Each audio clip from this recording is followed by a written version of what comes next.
Okay, I think we'll go ahead and get started with the final session for today's roundtable.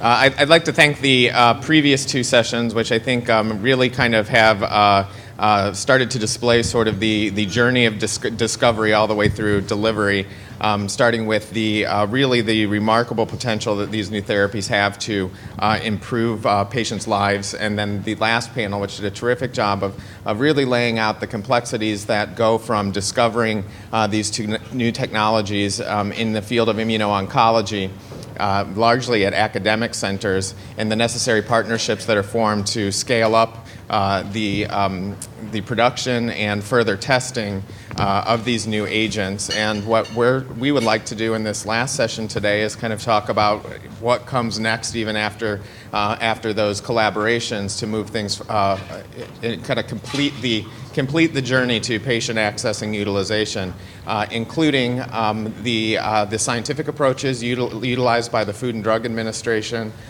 in order to evaluate the safety and efficacy of new products. And we're really fortunate today to have two representatives from the two different centers that often are regulating these types of products. Dr. Rosenberg already introduced Marc, who is on the Center for Drug Evaluation and Research in the Office of Hematology and Oncology Products. And also with us is Dr. Puri, who is in the Center for Biologics Evaluation and Research in the Division of Cellular and Gene Therapies in the Office of Cellular Tissues and Gene Therapies. And then to complete this on the policy side, which is of course relevant to many of you who are here today, being that we're in Washington, and the activities that you have scheduled moving forward, and an expert in this area and a leader in with ARM, of course, is Michael Werner. So to start the discussion, and please, we'll kind of go through a series of questions, but as any questions from the audience arise, no need to wait until the end. I think it's perfectly fine if we have a bit of an open discussion here. But to start, even though we have been talking about some of these T-cell modified agents, this is really an exploding environment of immuno-oncology that has really taken off in the last couple of years. I'd like to start with from the FDA's perspective, and both for Marc and Raj, who I think both spent time in Dr. Rosenberg's lab, right? So this is a good evolution here of the day. But just to spend a little bit of time so that we're kind of level set here about what the different roles for each of your centers are in terms of evaluating immunology products and where sort of the division of labor lies. Sure. So once again, my name is Marc. So when Dr. Rosenberg asked me when I was there, I actually thought to myself, which time? I was actually there 3 different times, starting about 18 years ago. And it was just a wonderful experience. In terms of FDA, for the Center for Drugs Evaluation and Research, the type of products from the immuno-oncology space that are regulated through CDER are the cytokines, for example. So Dr. Rosenberg had mentioned interleukin-2. And also other types of products for immuno-oncology would be the checkpoint modulators that are large molecules, such as the monoclonal antibodies. So there were multiple recent approvals of different checkpoint inhibitors, starting with ipilimumab in 2011, and most recently with the anti-PD-1s that were most recently approved. And then there's other types of small molecules which are also, as we learn more, find that they can affect the immune system. So the different small molecules would be also regulated through the Center for Drugs Evaluation and Research. Yeah, I am Raj Puri. I'm the Director of Division of Cellular and Gene Therapies in the Office of Cellular Tissue and Gene Therapy in the Center for Biologics. And we are fortunately housed in the same facility at the White Oak. I did train with Steve Rosenberg much earlier than Marc did, so that makes me feel old in front of him. In mid-'80s, I spent about 3 years in his lab, and then I moved across the parking lot and joined CBER, and there I grew up with the biologics world. So in our office, we deal with all the cutting-edge medical products that include cell therapy. Cell therapy could be stem cells. It could be immunotherapy. These are cellular therapy. You heard the CAR T cell. We have quite a few INDs in CAR T cell space, more than 100 INDs already in our office. We have gene therapy, gene therapy for cancer, and a variety of different diseases. Gene therapy for rare disease, gene therapy for diabetes, gene therapy for high blood pressure, gene therapies for eye disease, all sorts of indications. We have gene therapy. We have regenerative medicine products that are sometimes they're combined with a delivery device or combined with a device, such as creating a artificial bladder or artificial pancreas or artificial blood vessel. So we have quite a few of those.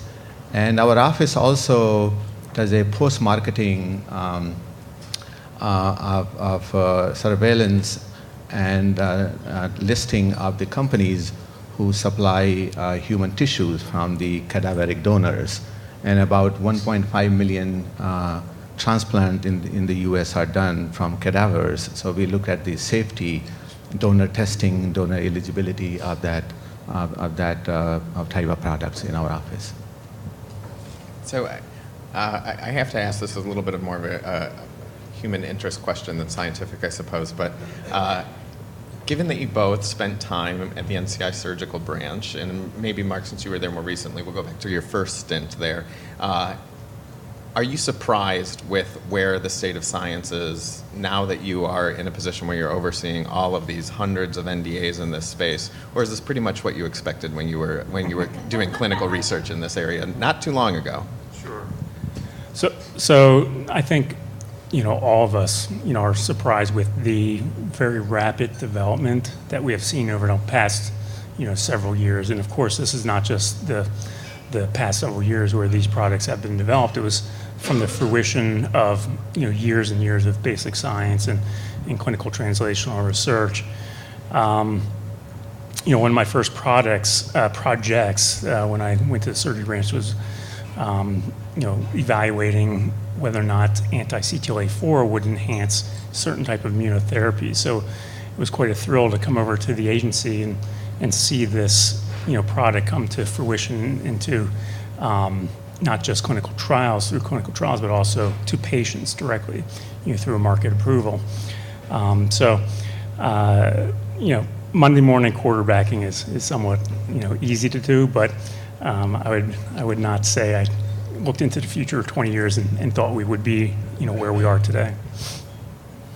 Yeah, I actually thought that it will have a lot of promise. Actually, when I joined Steve, I was a fellow in Cook County Hospital in Chicago, and one day during the call, I see a magazine, a Time magazine, where in the cover I see Dr. Steve Rosenberg and trying IL-2 activated NK cell, LAC cells for cancer therapy. It was the first generation of cell therapy before TIL cells came along and before CAR cells came along. So that was pretty exciting to see that. So I wrote to him next day that I'm finishing up my training here. I'll be interested to do a fellowship in the surgery branch. So I got invited to give a talk, and I was selected to do the fellowship in this place. And since then, I actually believe that Steve's discoveries have an incredible potential, that one day we'll see the benefit of this form of therapy. I didn't imagine about CAR T cells at that time. I did believe in NK cells, LAC cells, and TIL cells, but I didn't even know anything about CAR T cell at that time. So CAR T cell is quite a surprising discovery, and that has evolved only in the last few years, and it has made an impressive progress. And a number of these companies, as you heard from Steve, that about 20 companies or some numbers are already in this space, and many of these are reaching an advanced stage of clinical trials. Michael, suffice to say that when you started your career in food and drug law, you didn't think you'd maybe be running a coalition of regenerative medicine companies that were successfully delivering products? That's a fair statement. I used to, I worked for somebody who was head of a trade association who used to say that, when he was growing up and somebody said, what do you think you'll be when you grow up? He said, I never thought I'd say, well, I'll be the head of a trade association in Washington. So that's true. And really, when I started in this field in the 90s, I was working at BIO, which was the industry trade association for the biotech industry. And I was brought in there because there was the announcement from Dr. Gerhard and Dr. Thompson that the human embryonic stem cell had been isolated. And I was brought in because for a variety of reasons, I had some scientific and other legal background. And so we talked with the academic scientists at the time who were involved in isolating and trying to differentiate either adult stem cells or embryonic stem cells or the like.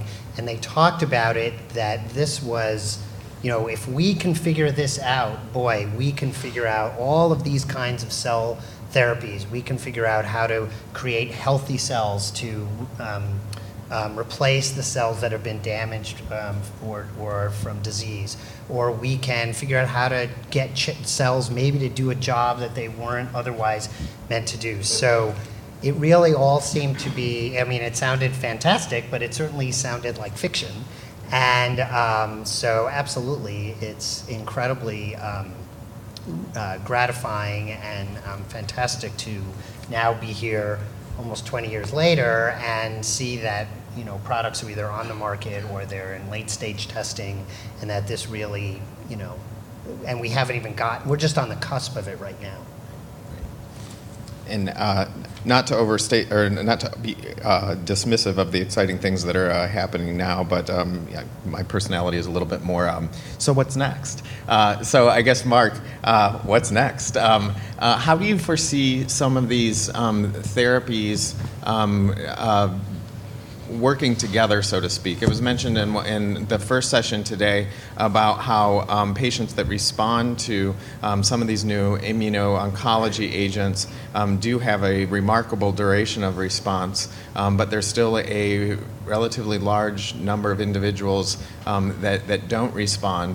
So I guess specifically, how do you foresee, or do you foresee some of these more immunology-based agents working with the advancements that have been made in the targeted therapy space?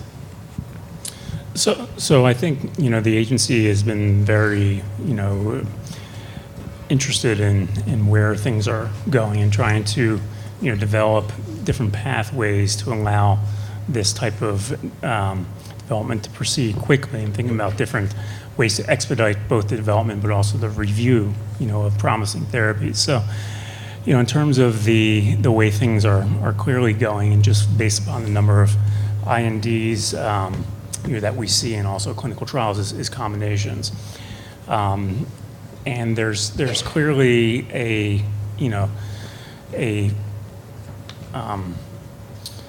support structure to help these types of combinations, whether that's a drug and a biologic, or two drugs, or drug and or two biologics, or potentially even a device, to accelerate these types of novel, really scientific programs trying to advance the drug development quickly. And there's a FDA guidance called co-development guidance, which really discusses what are the critical components for developing two new investigational products. And it's really intended to, at least for serious and life-threatening conditions like cancer, it's intended to allow an expedited pathway for getting these potential, not just single agent products, but also therapeutic regimens based upon the science to proceed forward.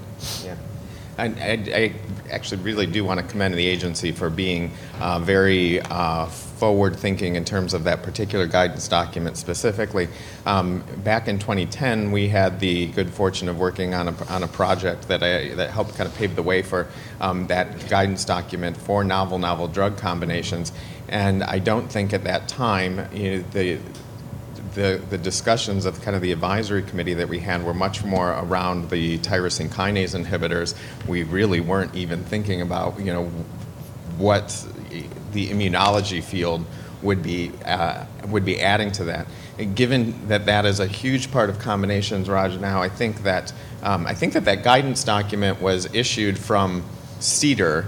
From CBER's perspective, is there anything that you think needs to be added or in some ways considered now that the environment has shifted a little bit in terms of the approaches that were laid out in that guidance documents on novel combination development? I think that we have, as you heard in the previous panels, that there's quite a few combination therapies are being tried, including with CAR T cell. You heard the checkpoint inhibitors being combined with CAR T cells, and some of them are novel, some of them are approved. So we follow the principles of their guidance document. So we do a similar thing as CDER. We follow that guidance document, and we have been working on that area in this combination therapy. And we interact closely with our colleagues in CDER, in consult reviews and have presentations at the meetings, and sometimes our colleagues are part of our meetings as well. So we work pretty similar to that with our colleagues in CDER. Michael, I'm going to put you on the spot a little bit, I guess, in terms of talking on behalf of the industry. I think some of this has probably been missing science in terms of how that guidance document has been implemented within the industry. And one of the reasons that I thought it was great that FDA put that guidance document out several years ago was they were actually being blamed for being an impediment toward the development of combination therapies. Well, it's been several years since the FDA kind of laid out a framework as to how studies could be conducted differently in order to evaluate the safety and efficacy of the combinations without having to do what was feared by the industry of a giant phase 3 4-arm trial to look at each individual agent and the combination. So my question, I guess, from the industry perspective is how difficult is it for major companies major or smaller companies that have different agents in their portfolios that make biological sense to combine? How hard is it for them to actually work together? Is that an impediment? You mean the agency we talking about? Or between two different companies? Oh, between two different companies. It can be. I mean, a lot of this stuff is kind of fact specific, right? And so sometimes that if we're talking about two different companies collaborating, there's a lot of issues that go into that, right? The science is obviously one of them, but there's all kinds of other either business issues or intellectual property issues or other kinds of things that go into a discussion or ultimately an agreement between more than one company that are trying to do sort of a joint venture, let's say, or collaborate together on a project.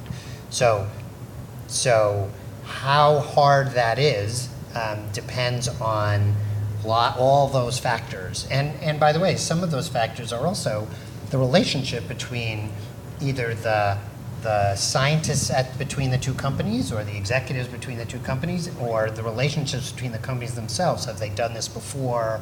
Is one a spin out of the other? All of those kinds of things, which kind of the sort of human element which affect how people are able to work together.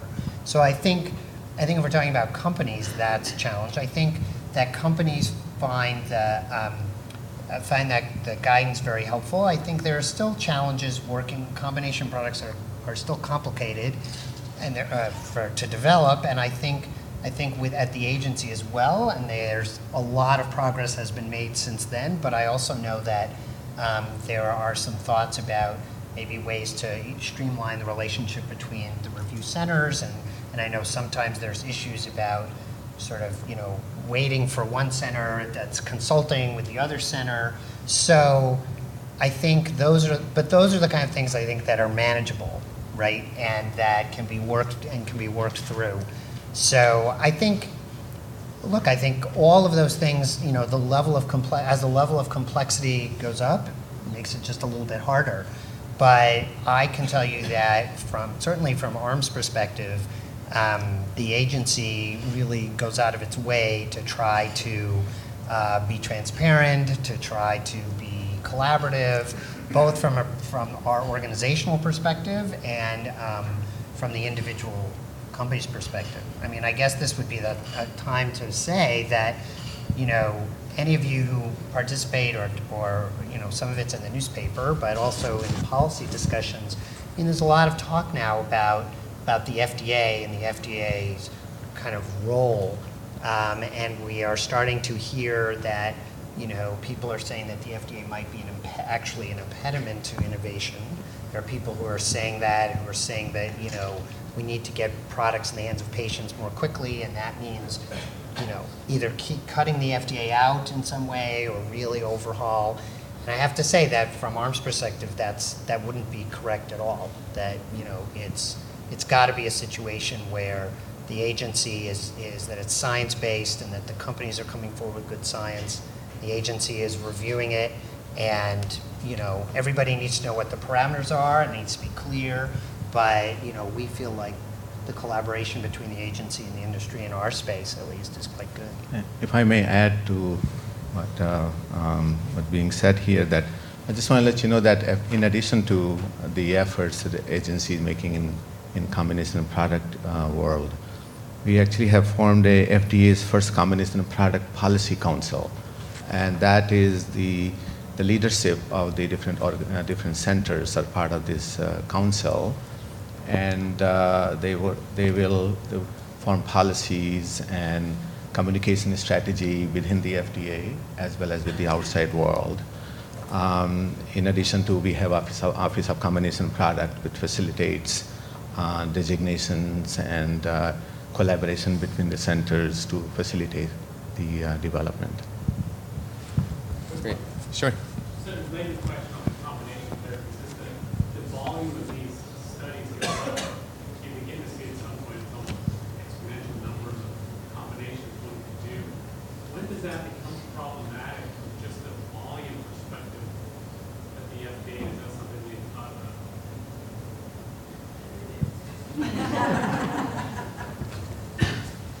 Well, this is one of the, I think there is one of the when we are setting up these questions for discussion, one of the questions was, what are the challenges, if I may? Mm-hmm. And the challenges, one of the challenges is the resource issue. And you know that we will get to discuss breakthrough therapy designation that's an exciting program, and we have a tremendous commitment from the organization even including the leadership level, and it involves a very intensive interaction with the industry, and that requires the medical officers, the product reviewers, and pharm tox reviewers, and management devote a lot of their time, and yet they still have their other activities which are not decreasing. So I think that FDA has to figure it out to bring some more resources to be able to deal with that volume we are talking about, and the breakthrough, as we give out more breakthrough therapy designation, it requires a lot more people, a lot more interaction with the industry. And so a good opportunity for those of you who are going to the Hill tomorrow, and it is right in lockstep time with the Appropriations Committee that handles the FDA budget, who is debating these things. So it could be a good idea to add to the talking points that the agency could use additional resources. But I think if they gave me a mic, so I'm going to respond to the question too. You know, this challenge goes well beyond FDA in terms of, prioritizing these agents, and it's a across the biomedical enterprise issue on how to identify patients that should be in different trials, get more patients into trials, prioritize those trials, look at ways of collaborating across the trials so that we're not duplicating infrastructure. All of these things could help streamline and bring the best combinations to FDA, and in some ways, I suppose that won't reduce their workload, but compared to the alternative, maybe it will help prioritize.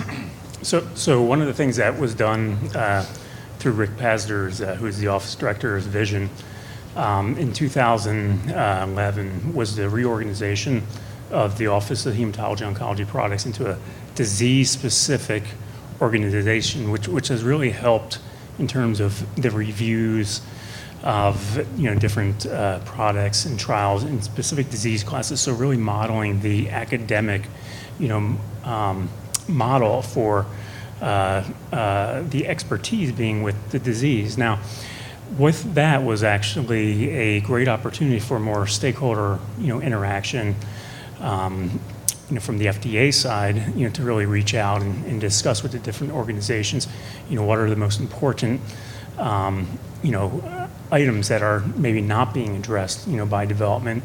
That gets into somewhat of the patient-reported outcomes effort of FDA as well. And specifically with the combinations, I think it's just a, reality, and we're going to have to, be able to handle this. And I do think that the steps that were taken, 5 years ago, well, really before then, but really came to fruition 5 years ago, is going to be very helpful, for providing consistent advice to the sponsors, which is, a very big issue and something that we take very seriously for developing not just, single products, but also combinations in specific disease settings. So as we shift a little bit more toward the policy side of the discussion, I want to go back to some of the comments that were made, both in the previous panel in terms of the group from Memorial Sloan Kettering receiving a breakthrough designation for their product, and what the two of you have alluded to here. The Breakthrough Therapy Program was implemented formally by Congress in 2012 as part of the last user fee reauthorization, which occurs every 5 years. And the general goal of the program is that for new products that show a substantial improvement in preliminary clinical evidence, that the FDA would take steps as appropriate to expedite the development and review of the drug. And Raj, you mentioned a little bit about some of the resource considerations that go into that. But could you guys talk a little bit, both CDER and CBER have implemented and granted a number of designations. I don't know what CBER's at. CDER is at over 100 at this point, with probably 40 different indications approved. Could you just talk a little bit more about what the experience and kind of what happens for when a drug is designated as a breakthrough product? Sure. So, and we'll even take a step, back a little bit from that. So for the Office of Hematology Oncology Products, as you mentioned, there were well over 100, granted. If you look past the past 4 years or so when it was implemented in 2012 and each year thereafter, and across CDER, approximately 40% of those requests were actually to the Office of Hematology Oncology Products. So it's a very active area for in CDER in oncology specifically. And of those that were submitted for designation, approximately 40% of those were actually granted for OHOP.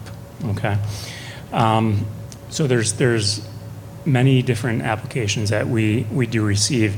Now, specific for oncology, I know Dr. Pazder has taken the effort to have this what we call preliminary breakthrough discussion. So kind of starting with the process. So offering the opportunity, not required, but offering the opportunity to have a preliminary discussion with the review team for that specific product to discuss whether or not that evidence is, potentially supportive of a breakthrough designation.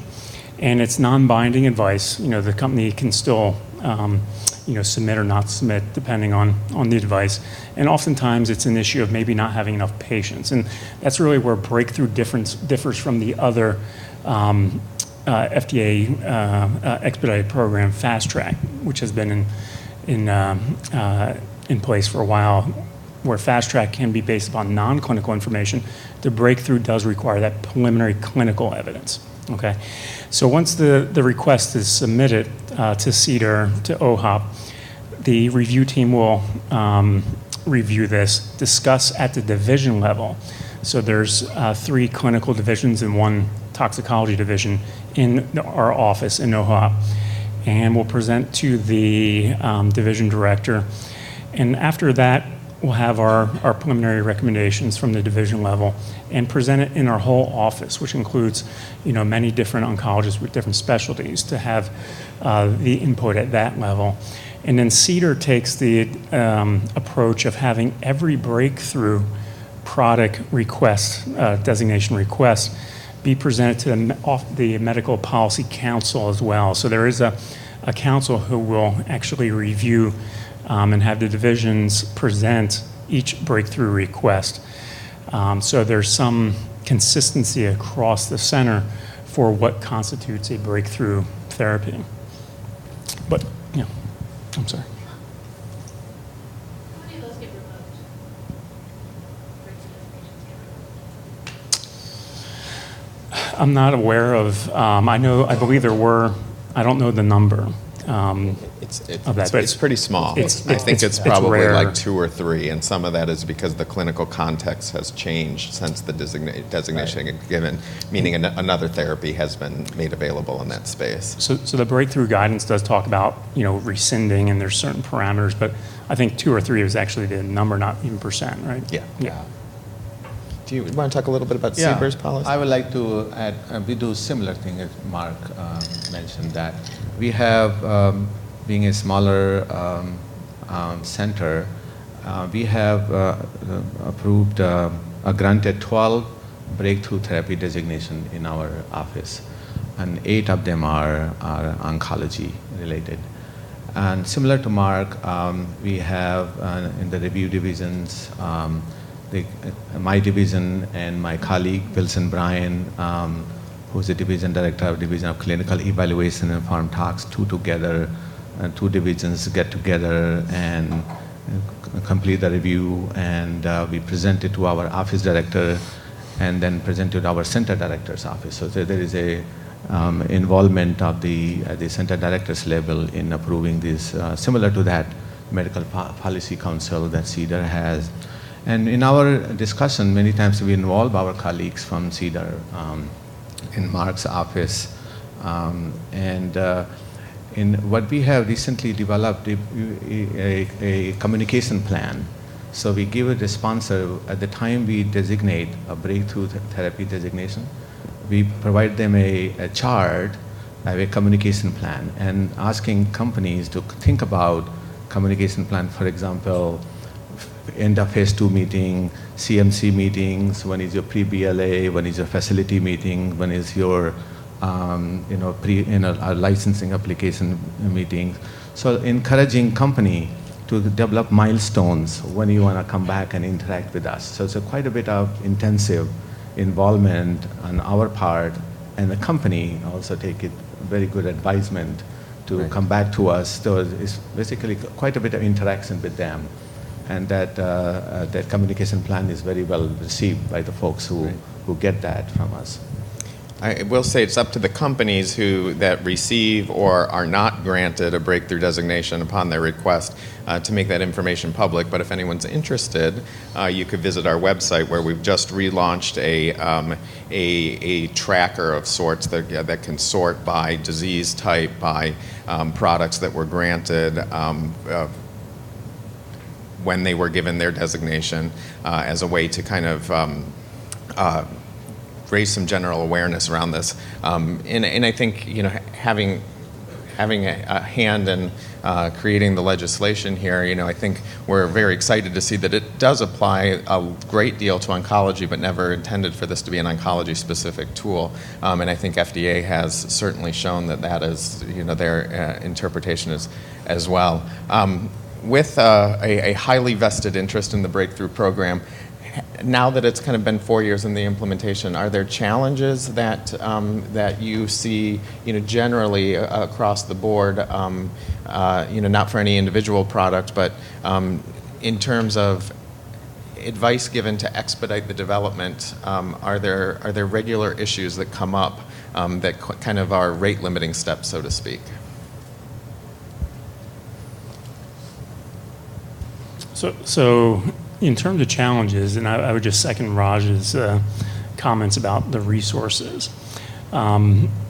With the breakthrough therapy designation, the CDER actually has a manual of policies and procedures, a map that really formalizes, the interactions that occur for breakthrough designated therapy product sponsors on the various meetings that occur, and also the involvement of senior leadership. So there is a fair amount of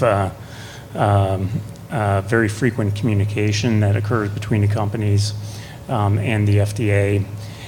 And it really, in terms of specific challenges, I think, not necessarily specific to breakthrough therapy products, but products in general. Even before breakthrough therapy, there's really a charge, for FDA that's in the IND regulations that talks about development and expediting development of drugs for serious and life-threatening diseases. And I think a lot of principles that made into breakthrough probably come from that, really formalize the interactions. And we often have very frequent communications with sponsors in terms of how to best expedite, the development of drugs for, patients with high unmet medical needs, which almost all oncology, would be.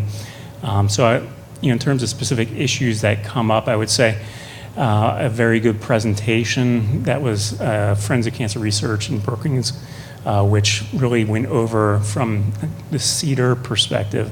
I'm not sure about CBER, but really analyzed what the breakthrough therapy requests were, different indications, but also what were the reasons for denial. And I thought there was a really good discussion. And oftentimes, it may not have been that the product would not be sufficient, it's just that the preliminary clinical evidence may have been too preliminary. So we often see either at the time of a formal submission or at the time of these preliminary breakthrough requests that there just aren't enough patients to really provide that information that would be considered really transformative or substantial improvement at that point. Yeah, and I'll basically echo what Marc is saying.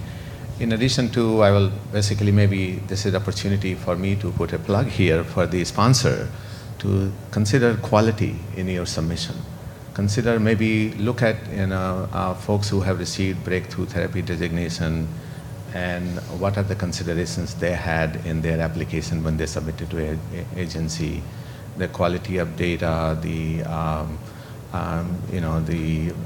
where are you in the product development. So I think we like to emphasize quality in the submission. That could be one of the challenge for us when we review those applications and for breakthrough therapy designation. So another challenge, I think, from once a product is designated breakthrough is really the CMC information as well, and having that be able to keep up with the pace of the clinical information that may support an approval. We'll sometimes get applications or requests for designation of breakthrough where the information might be sufficient, of course, upon review and everything for an approval, but may not necessarily be transformative. And just in terms of the frequent discussions that are had with sponsors who have received breakthrough designation, many of them are surrounding CMC. Raj, do you see, there were a number of slides from the earlier presentations that described a very complex manufacturing process, particularly for some of these biologic and T-cell modifying agents. Do you foresee, given that these drugs or these biologics have a quite transformative effect, do you see that the demonstration of quality manufacturing is the element that could actually slow patient access more so than demonstrating that they're effective?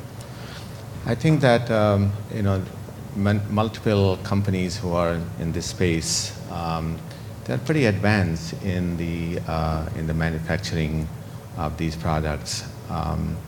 There are quite a few issues in the manufacturing of these products. There is a vector component, a lentiviral vector or retroviral vector to transfer the gene in the T cells, and then after you put the gene in the T cells to expand them enough to give it to the subjects, So I think that as you heard here today, folks are trying to optimize the process. They're developing the closed system, and there are some companies who already have quite a bit of experience in manufacturing these product areas.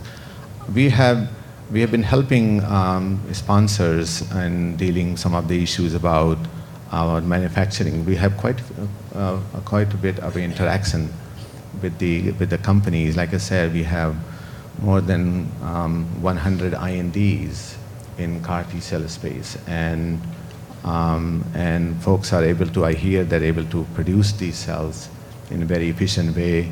You heard from scientists from Memorial Sloan Kettering that now they get transduce 90% of these cells, which was previously there was an impediment. So there's quite a bit of progress is being made, and we work very closely with their sponsors in helping them to manufacture the products.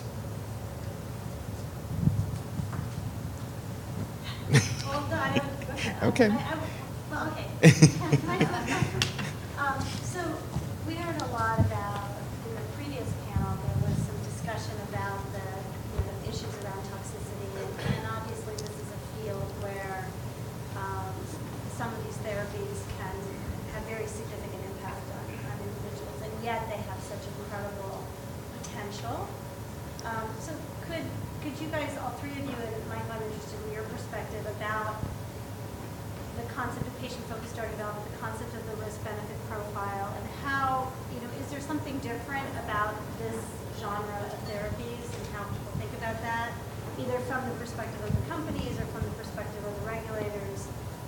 It's so personalized in some ways that I'm just wondering how you make those determinations about balancing that out. I don't know if you guys have talked about it on the policy.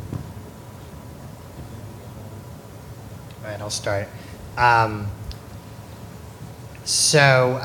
For sure, I think that the technologies sort of represented in this space generally have unique challenges in terms of development, and they range from the things that these guys were talking about in terms of whether it's manufacturing or CMC or all that stuff. If we're talking about sort of this issue about risk benefit, I think that I alluded to this before, that there's been an effort over the last several years, I think, to ensure a greater voice for patients in clinical trial development or clinical trials generally, or policies. And I think most of ARM certainly, and I'm assuming most of the people in this room, thought that was a good idea for any number of reasons, most of which are pretty obvious. What I was alluding to before is that I think that we could be entering a little bit of a phase where we've pushed that needle so far that now we're at the point where people are saying, well, if a patient wants to get a product, even if it's not approved yet, maybe they should just be able to get it. And that it's up to the patient to decide, if you will, what the risk-benefit paradigm should be. And this would be individual patients, really. And I think that given, I would have questions about that generally, certainly in drug development and regulation, but certainly in this space, when we have the toxicity issues, when the technologies are novel in many ways, I think that we all kind of want to know that it's a little more complicated than that it's not just about, well, I can decide if I want this. It's also, we need people like these guys and their colleagues who are scientific experts, who've seen the data from all the INDs, so they know kind of what's working and what's not, to make sure that we've got appropriate safety standards, we've got appropriate efficacy standards. So the risk-benefit paradigm, I think, has flexibility in it now, right? We all know that the agency certainly takes into account, for example, the indication that's being worked on, or how many patients there are that have a particular disease or illness or what have you, and that impacts the conversations between a sponsor and the agency about how big the trial should be and all of those kinds of things. But I think we have to be careful that while we want, as patient interaction, we want to make sure the risk-benefit paradigm is appropriate for the particular indications or particular products, that it's still very strong and that the agency still has the primary role in making those determinations. Yeah, and just to add what Mike was saying, risk-benefit assessment, particularly the new fields such as CAR T-cell therapy, we don't understand the mechanism of cytokine release syndrome or neurological toxicities. And there are off-target effects which then come out that there are the target which is present in B cells is also present not only in tumor but also on the B cells. And you heard that in pediatric population you probably do not want to get rid of the B cell permanently in their life. Similarly, there are other targets that for solid cancer, they're also shared with other, shared in the normal tissues.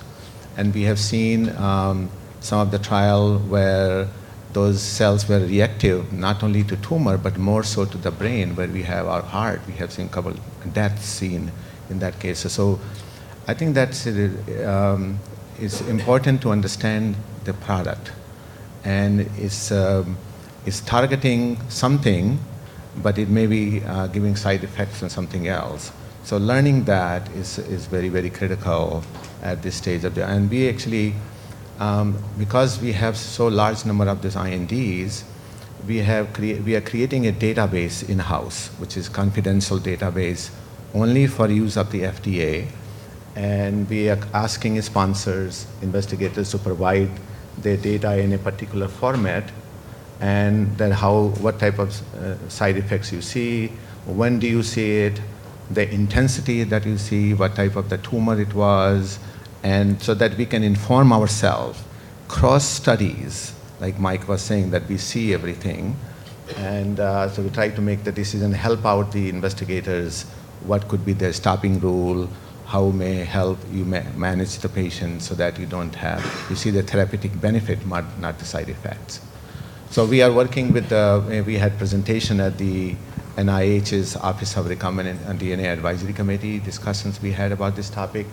If you're interested, that material is available at the NIH site.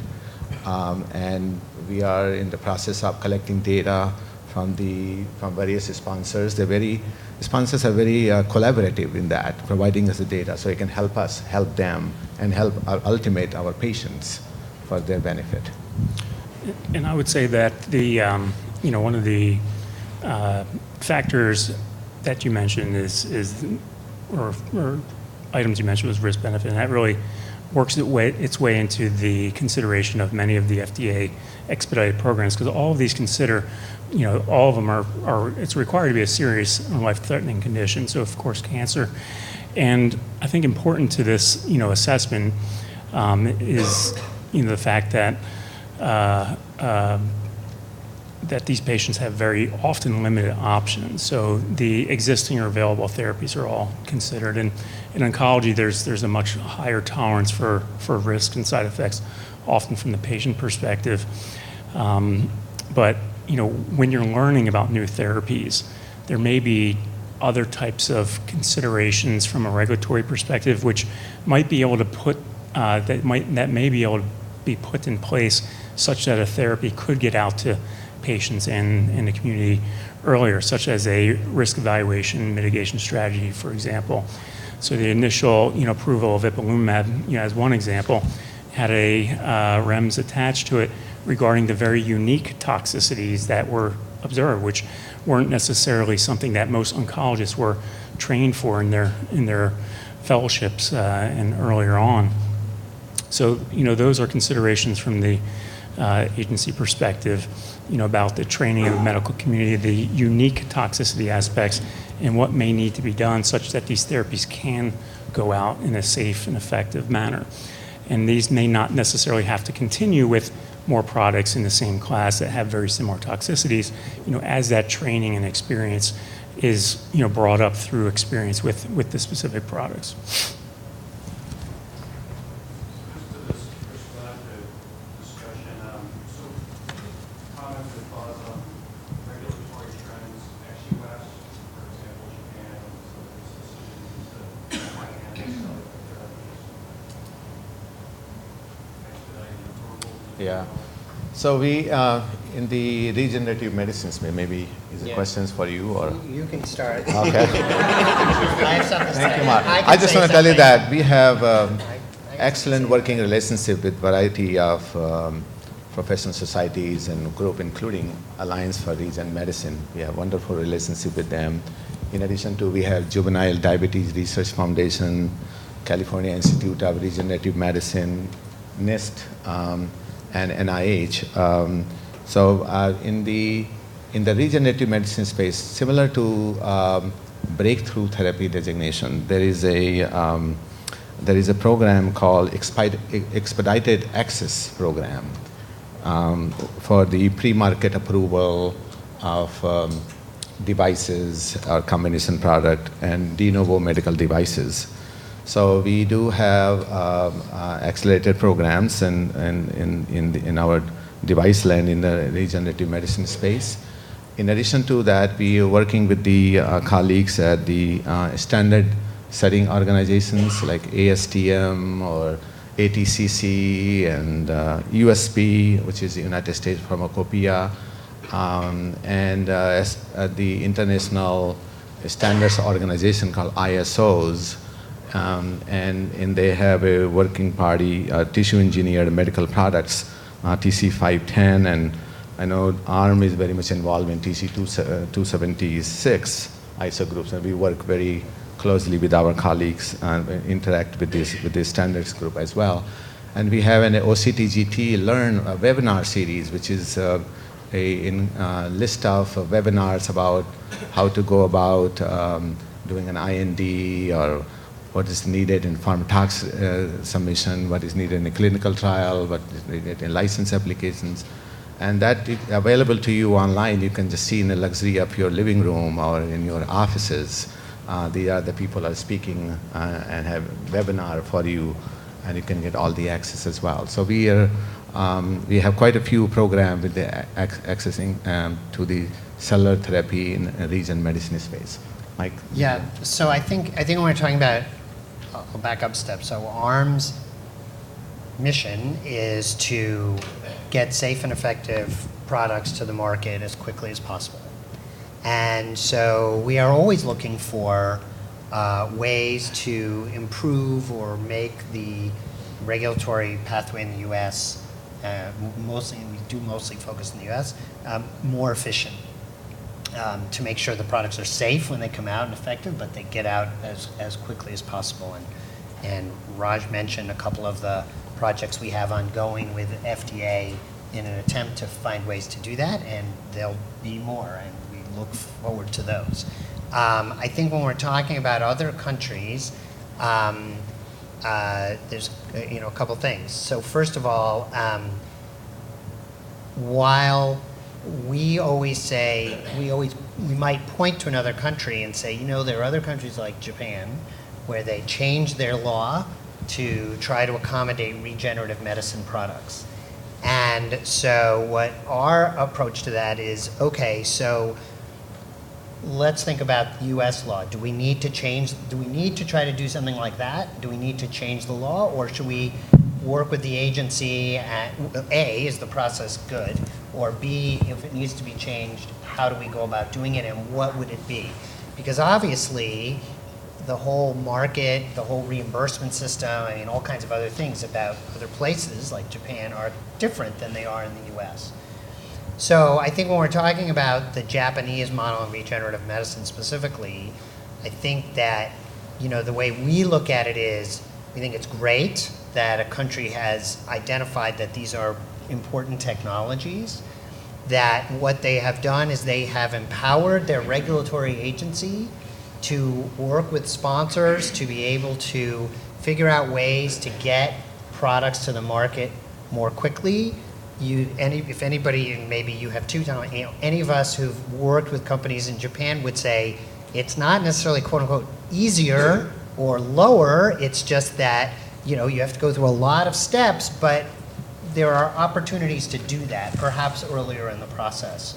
And so there's maybe a little more options, or maybe there's a little more flexibility, and you can get to the market and then do post-market studies. So our take from that is, what are the lessons learned there? Well, maybe the lessons learned are we need to figure out how we can work with FDA, maybe perhaps in a more efficient way, keeping the FDA standards, but maybe there are ways we can have more interaction between the agency and sponsors, for example. Or maybe there's ways that we can get an agreement with the agency about ways that we can show safety or efficacy with short-term data that'll allow us to, go to market with the promise that we do post-market studies. So I think that's the way we have to look at it. Not that we can transpose one country's regulatory system to the other, but more like, so what are the elements that we like, and do they exist here? And if not, how can we make it happen? And I would just second, a lot of the really the progress often occurs with these types of interactions with different stakeholder groups. And I think, from the OHOP perspective, being a disease-specific organization, there's been a lot of outreach regarding different scientific conferences, AACR, for example, where there's a whole regulatory science and policy session that is available to watch the different webcasts from not only CDER but also CBER representation and discussing many of these issues, but also CDRH, for example, who's very important in the device world, especially in vitro companion diagnostics or complementary diagnostics potentially, moving forward. So there's a lot of education that happens, but at those settings, but there's a lot of different discussions and with different patient advocacy organizations as well, where we hear the concerns. Regarding the regulators and the international kind of global drug development, from OHOP at least, we do have a monthly teleconference with different regulators, across the world, and discuss various applications and various issues. And I believe CBER has a similar process, for discussing, some of these items. Yeah, and we call it ATMP cluster, which is Advanced Therapeutic Medicinal Products in Europe, then including Japan. Now Japan also participates with us. Japan, Health Canada, EMA, and FDA. We have every 2 months a across the pond teleconference. Japanese are very good. They stay awake late in the night and participate in the meeting. 1:30 in the morning. Jamie? So back to the risk and benefits. So there's a very visible trend by pharma and medicine to incorporate patient perspective into the design of protocols and trials in general.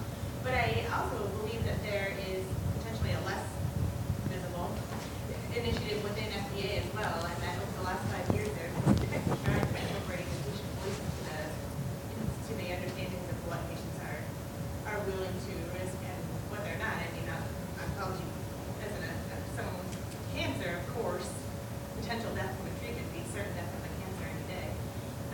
But I don't know that people are necessarily aware of that within FDA, that how much that you incorporate the patient voice into some of your, can you talk a little bit about that? So I can say at least in OHOP, there's Paul Klutz is kind of spearheading a lot of the efforts from oncology in the office with trying to get the patient-reported outcomes incorporated into really regulatory decision making, as well as labeling as appropriate. There's a lot of discussion that has to happen regarding endpoints and what is the purpose of the patient voice from a company perspective on how to use that to support the safety and efficacy, for example. NCI is very interested in this as well. As you know, likely they have come out with their NCI Pro CTCAE, where the patient's perspective of different adverse events is being collected, not by the patient. So being reported by the patient as opposed to what's standardly done in oncology, which is the physician is marking down the different grades of toxicity and oftentimes may not be capturing, that patient, full patient experience, of course. So that's an effort on how to best incorporate that type of information from a safety perspective. And then more complex and challenging, is using patient-reported outcomes for demonstrating efficacy or effectiveness. And there's a lot of work going on right now in the office and a big charge on how to best, get that information in a scientifically valid way such that it can be incorporated into regulatory decision-making and also labeling. A key component in the 21st Century Cures Act, too, that we've been working on to try and get resource and bring out some of those methodological approaches, too, in that bill. Maybe we'll have one more question before we wrap up. So related to assessment of potential benefit and risk, usually in conventional drug development, one uses the dose of the product as a benchmark. We heard in some of these CAR T cells, it's a living drug, so the dose continues to grow. Maybe a question directed to Dr. Puri. So as you look at 100+ INDs, is there collective guidance you can share in terms of how one should consider benchmarking metrics that are used to determine safety versus benefit? Yeah, this thing is actually evolving. Science is rapidly evolving, and and you heard in the previous discussion that folks had difficulty in getting the transduction efficiency in the T cells, 10%, 15%, now they're able to get up to 90%. So in the beginning of this approach, where the dose was based on the total number of cells, not on the transduced cells. So as we are learning that it is the transduced cells that matters, and it is not only the cells which you're giving, like you said, it's a living drug. It is not the cells which you're giving them, it is the patient characteristics, including the size of the tumor, the bulk of the disease. And more bulky the tumor is, the more side effects you see, the more expansion of these cells occur. So it is it's a learning as a community learning at large. At the same time, we are learning, and our database will help us in identifying. Not only we are creating a database for the side effects and clinical outcome, but also about the product, what type of product it was, what was the transduction efficiency, how many cells were given, and so linking those two together, trying to identify some sort of a safe dose, if you will, that even in the living status we might get some insight on that. All right. Well, thank you, gentlemen. On behalf of Friends in Arm, thank you for participating in the discussion today. We appreciate you being here.